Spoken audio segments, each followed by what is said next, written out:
જય Ganesh, happy morning. કેમ છો તમે બધા? આજે આપણે વાત કરીશું સંબંધમાં અપેક્ષા બાબતે, એક્સપેક્ટેશન્સ ઇન રિલેશનશિપ.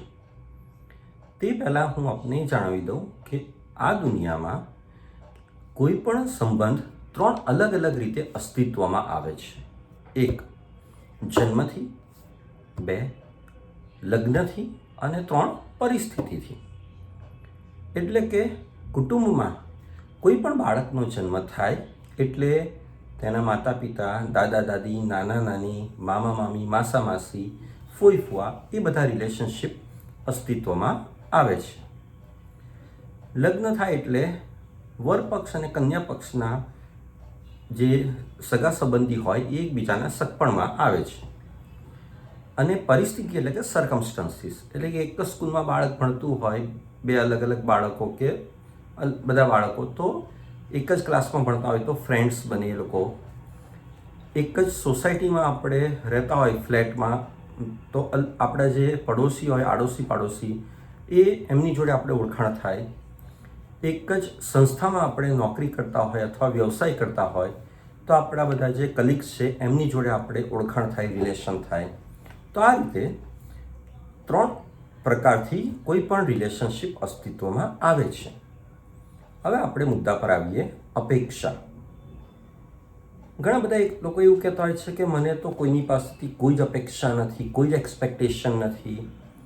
તો અપેક્ષા બિલકુલ ન હોવી એટલે કે ઝીરો એક્સપેક્ટેશન, અથવા તો બહુ વધારે પડતી અપેક્ષા હોવી, over expectation, they are the 2 extreme points and it should be avoided. કારણ કહું તમને, અપેક્ષા ન હોવી ઇટ મીન્સ કે તમે એ વ્યક્તિ સાથે સંબંધ તોડી નાખ્યો છે. એ વ્યક્તિ જોડે તમારે કોઈ જ હવે સંબંધ નથી, માટે તમે એની પાસેથી અપેક્ષા રાખતા નથી. અચ્છા, ઓવર એક્સપેક્ટેશન એટલે you are entering into the personal zone of that person. હું કહું એમ જ થવું જોઈએ. જેમ કે મેઇનલી હસબન્ડ વાઈફમાં હોય છે.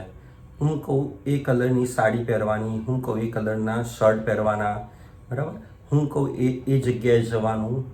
સો you are entering into the personal zone of that person even though your relationship is husband wife, intimate રિલેશનશિપની મેં વાત કરી. દરેક રિલેશનમાં લાગુ પડે છે, નહીં કે ફક્ત હસબન્ડ વાઈફના રિલેશનમાં. સો ભલે આપણે કહીએ કે હસબન્ડ વાઈફમાં 2 દિલ એક જાન, બટ એ બંને અલગ અલગ અસ્તિત્વ ધરાવે છે, તેમનું પોતાનું અલગ અસ્તિત્વ છે અને તે રહેવું જ જોઈએ.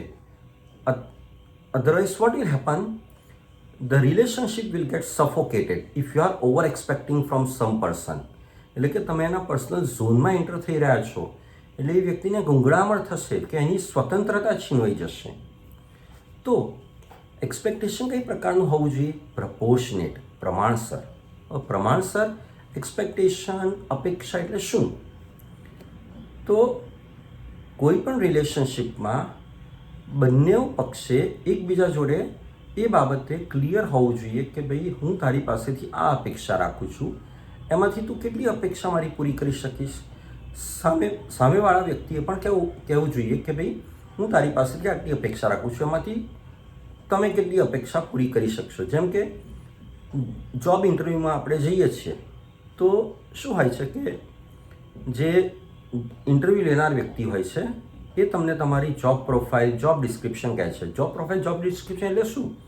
તો કે તમારે સંસ્થામાં આટલું આ કામ આ સમય દરમિયાન કરવાનું હોય છે.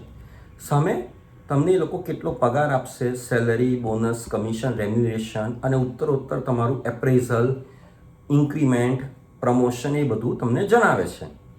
It means you are narrating your expectation and the organisation is discussing their expectation and you are coming to some common point and you continue with the job. Okay, તો આ પ્રમાણે એકબીજા તરફથી અપેક્ષા, એક્સપેક્ટેશન ક્લિયર હોવી જોઈએ. તો એકબીજાની અપેક્ષા અને એક્સપેક્ટેશન પૂરી કરી શકાશે. નહીંતર શું થશે? મેં તો તારી પાસેથી આ અપેક્ષા રાખી હતી, તે મારી અપેક્ષા પૂરી ના કરી. અને તમે તો જાણો જ છો કે આપણે જે નિયરેસ્ટ ડિયરેસ્ટ વન હોય છે એની સાથે જ આપણે વિવાદ અને વિખવાદ થાય છે. કેમ? કારણ કે આપણે એ વ્યક્તિની અપેક્ષા પૂરી નથી કરી શકતા અથવા તો એ વ્યક્તિ આપણી અપેક્ષા નથી પૂરી કરી શકતો, vice versa. So dispute arises if the expectations are not communicated to each other. જેમ કે બાળક જન્મે એટલે એના ભરણ પોષણ અને એને ફીડિંગનું જે હોય એ બધું એની માતાની જવાબદારી છે ને માતાએ એની ફરજ બજાવવાની હોય છે. પણ એ બાળક પણ જ્યારે ભૂખ્યું થાય ત્યારે રડે છે. It means it is also communicating his expectation through crying કે ભાઈ મને ભૂખ લાગી છે તો મારે હવે ફીડિંગ જોઈશે, right? So in every relationship there should be a clear and a tight communication to fulfill each and everyone expectation. Then your relationship will be smooth, easygoing and long lasting. Otherwise there will be either no expectation or there will be over expectation, which is the extreme point and it should be avoided always.